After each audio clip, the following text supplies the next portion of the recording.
جړه په مړي پسې ده به دوه قسمه ده. یو هغه جړه ده چې هغې کې صرف د سترګو نه اوښکې ځي او نورې پکې چغې نه وي، فریادونه پکې نه وي، شکوې پکې نه وي. نو دا خو د مسلمان حق دی په دې بل باندې چې کم سے کم سترګو نه پسې اوښکې لاړې شي او په هغه باندې یو شفقت هم دی. د دې نه شریعت منع نه کړې. انس رضی الله عنه حدیث دی، وی دخلنا مع النبي صلی الله علیه وسلم، موږ د رسول سره ننوتو، فاخذ ابراهیم، نو د رسول د زوی چې د ابراهیم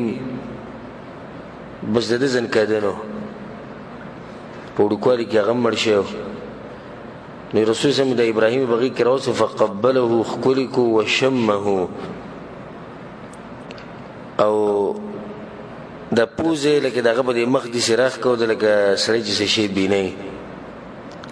ثم دخلنا عليه بعد ذلك بيجي لك ساد ما من ورد ابراهيم يجود بنفسه، نبوز دغنا لساوته، فجعلت عين رسول الله صلى الله عليه وسلم تدريفان، رسول الله دسترګو روح کې روانې شو. عبد الرحمن بن عوف رضی الله عنه وانت يا رسول الله، ويا رسول الله تاسو لك مطلب ته خو موږ نه کړیو او است بخپل جاړي سترګو دی روح کې روانې. رسول الله يا ابن عوف، د عوف زویه، انها رحمه، دا یو رحمت دی. ان العين تدمع، یقینا چې د سترګو نه اوښکې ځي، والقلب يحزن، او زړه زموږ خفه دی.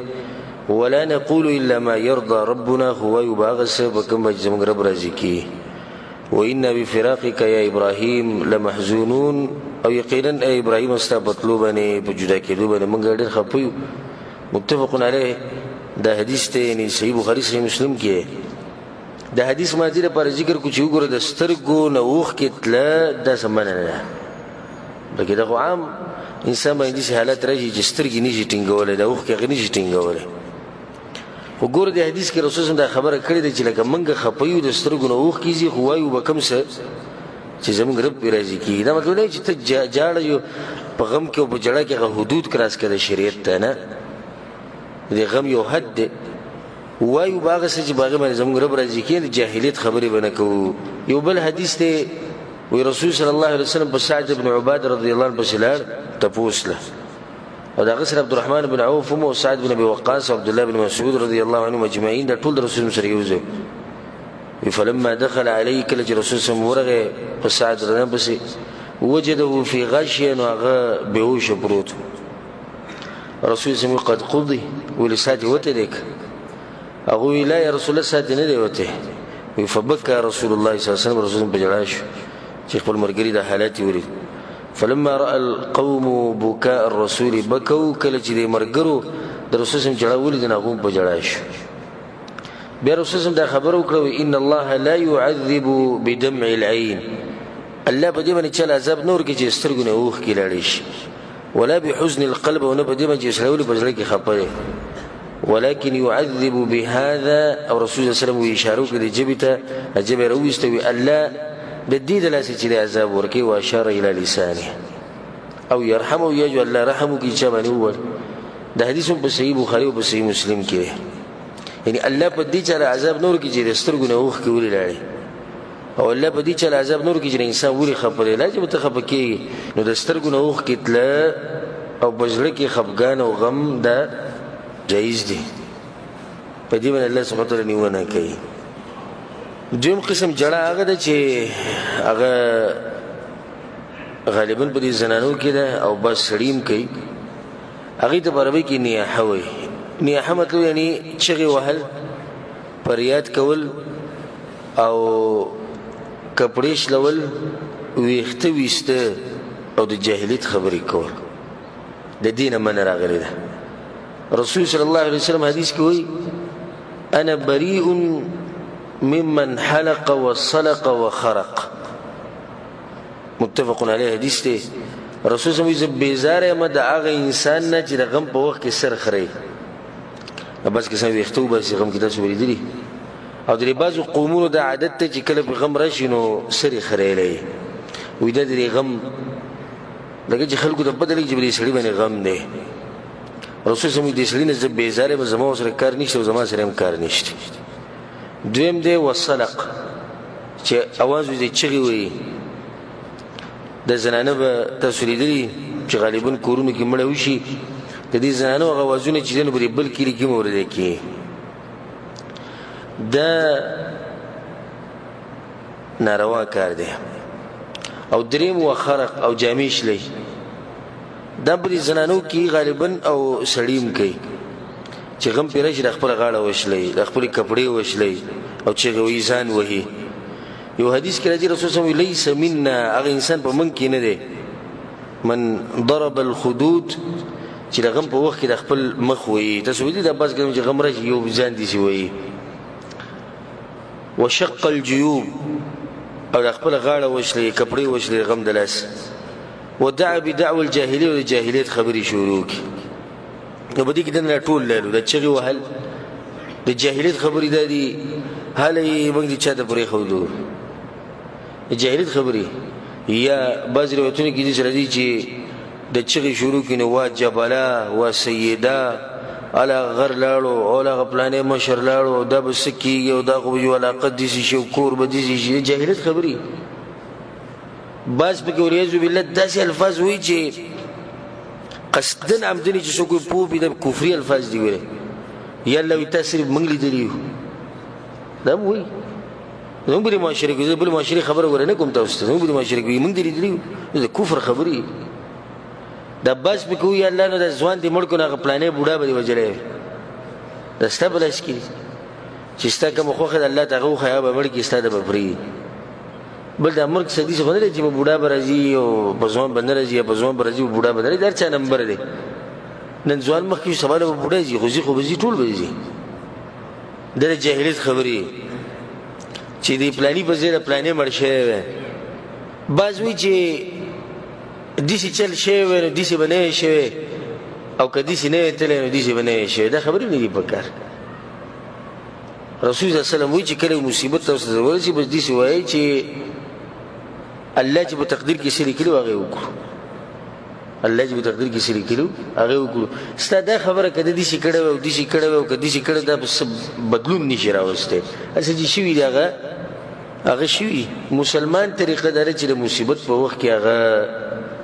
بالکل مطمئن او راضي د الله په فیصله باندې او که غم او تکلیف ډیر شي سترګو نه وښ کې لاړ شي خو په خله باندې وی هغه څه په کم باندې چې رب العالمین راضي کی. رسول صلی الله علیه وسلم حدیث کوي اربع فی امتی من امور الجاهلیه سلور خبرې زما په امت کې دي چې د جاهلیت خبرې او دا وبکی النیاحه یو به ذکر کړی دی په مړی پسې ویرونه کول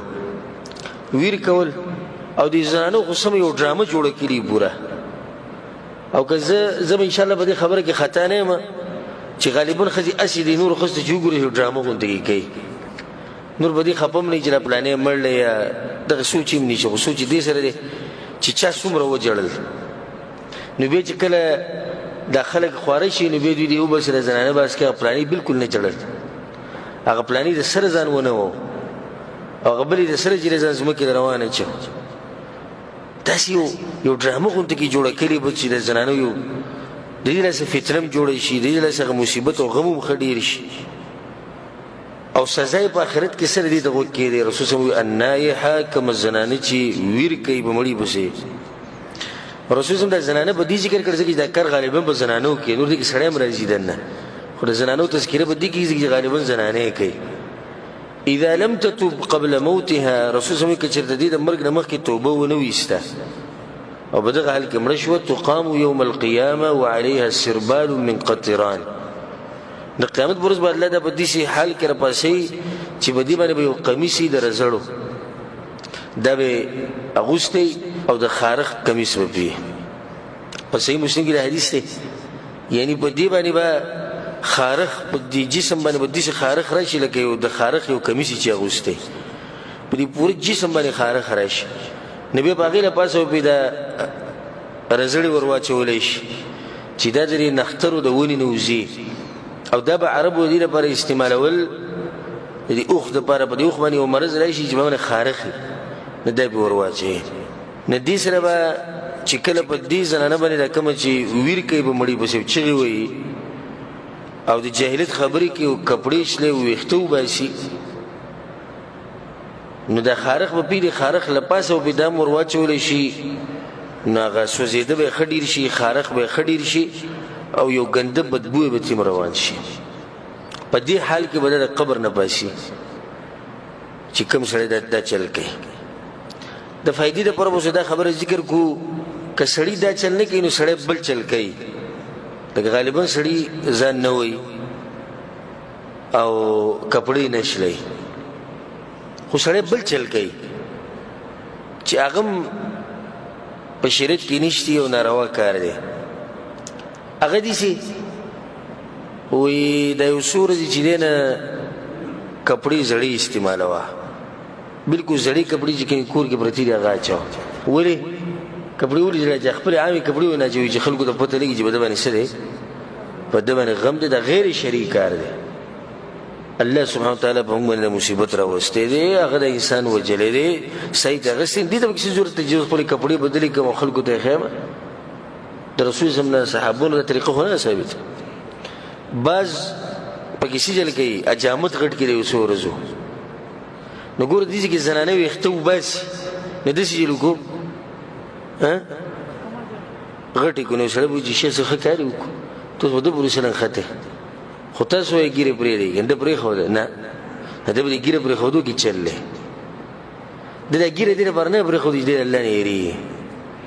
دا ګیره دې لپاره نه ده پرېښودي چې د رسول صلی طریقه ده دا ګیره دې لپاره نه ده پرېښودي چې د شریعت ویلي بلکې ده دا ګیره دې لپاره پرېښودي چې خلکو ته پته ورغي د باندې غم دی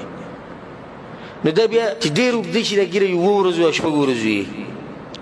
نو دویم کار به بیا ده وکړي چې دې سره به سپینه ټوپۍ م واچي په نور ورځ دته که ډېر وایي چې ټوپۍ په سر کې ونه یې په سر نو درېیم کار به ده وکړي چې تسبیح هم ځان له پیدا کړي اکثر ته به دا پته هم نه چې تسبیح به کم ذکر کوي خو تسبیح ورسره په لاس کې دا ورسره یي دا لکه چې ته به ذکر په تا ته نه معلوم تسبیح وایي لاس کې نه وایي چې خلکو ته پته لګي چې په ده باندې غم دی نو ته به خوشحاله چې سړی ښه شوی نه دی د ټول کارونه د دې لپاره کوي چې خلکو ته پته ورغي چې ما باندې غم راغلی بس ولې وایي که دې ورځو کې د اجامت لرې کړو نو خلک به وایي چې دی خوشحاله دی ځکه اجامت لرې کړو مطلب دا چې ګیر هغه سړی پرېږدي چې په هغه باندې څه وي غم وي نو بیا خو په موږ باندې سم ډېر شي غمونه یې ګس موږ خو پرېښودي بیا وایي چې څومره ګیر والا ناست دي په دوی څه دي غمونه کوم چې صفا دي نو په دوی باندې یو خوشحالي دي همیشه ځکه ګیرې خورئ داسې لنډه ده خبره اوږدو منه لنډه ده چې داسې یو خاص شکل به د غم دپاره نه جوړی مونږ ګوره داسې کې دا نه وي چې ګیره پرېښوده حرام دي بلکې ګیره پرېښوده خو واجب دي خو دې سړي چې ګیره پرېښوده نو په دې کې چل دی که دې دا ګیره په دې پرېښودي چې دا د رسول صلی طریقه ده واجب دي او که وړه کومه یا لرې کومه زه مې ګناهګارېږم دا عبادت دی په دې مسله پوه شوئ په مړي پسې جړا کول نه کول دا به څومره حد کې جایزه څومره کې نه ذکر کړه